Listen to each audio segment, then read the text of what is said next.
امام محمد باقر علیہ السلام کی بعض علمی ہدایات و ارشادات کے بارے میں ہے کہ جابر جعفی کا بیان ہے کہ میں ایک دن امام محمد باقر علیہ السلام سے ملا تو آپ نے فرمایا، اے جابر، میں دنیا سے بالکل بے فکر ہوں، کیونکہ جس کے دل میں دین خالص ہو وہ دنیا کو کچھ نہیں سمجھتا، اور تمہیں معلوم ہونا چاہیے کہ دنیا چھوڑی ہوئی سواری، اتارا ہوا کپڑا اور استعمال ہوئی عورت ہے۔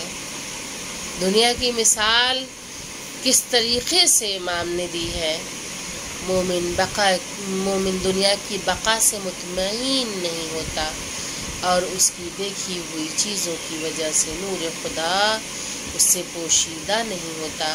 مومن کو تقوی اختیار کرنا چاہیے کہ وہ ہر وقت اسے متنبہ اور بیدار رکھتا ہے۔ سنو، دنیا ایک سرائے فانی ہے، یعنی کہ فنا ہو جانے والی جگہ ہے۔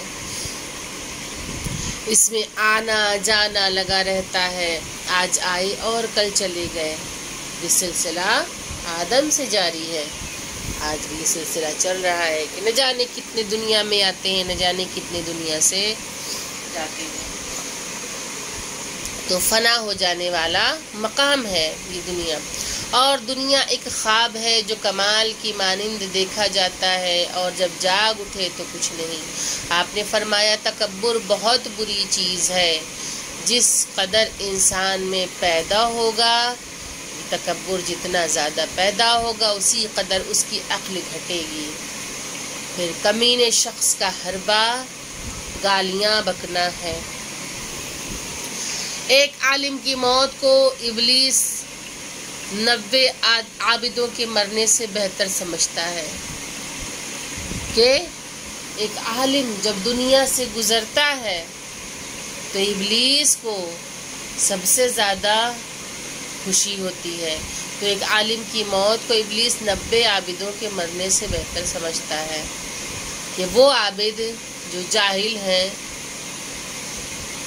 ان کے مرنے سے بہتر ہے ایک عالم کی موت کہ ایک عالم جو ہے اس کی کیا منزلت اور کیا اہمیت ہے۔ امام نے بتا دیا، 1000 عابد سے وہ ایک عالم بہتر ہے جو اپنے علم سے فائدہ پہنچا رہا ہو۔ میرے ماننے والے وہ ہیں جو اللہ کی اطاعت کریں، آنسوؤں کی بڑی قیمت ہے۔ رونے والا بخشا جاتا ہے اور جس رخسار پہ آنسو جاری ہوں وہ ذلیل نہیں ہوتا۔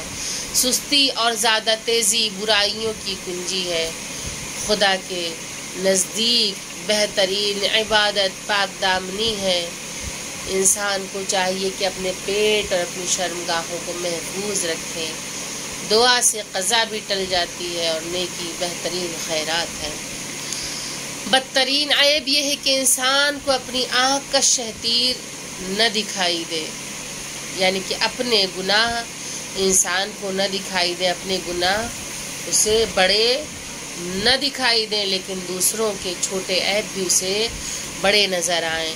خود عمل نہ کرے، دوسروں کو تعلیم دے۔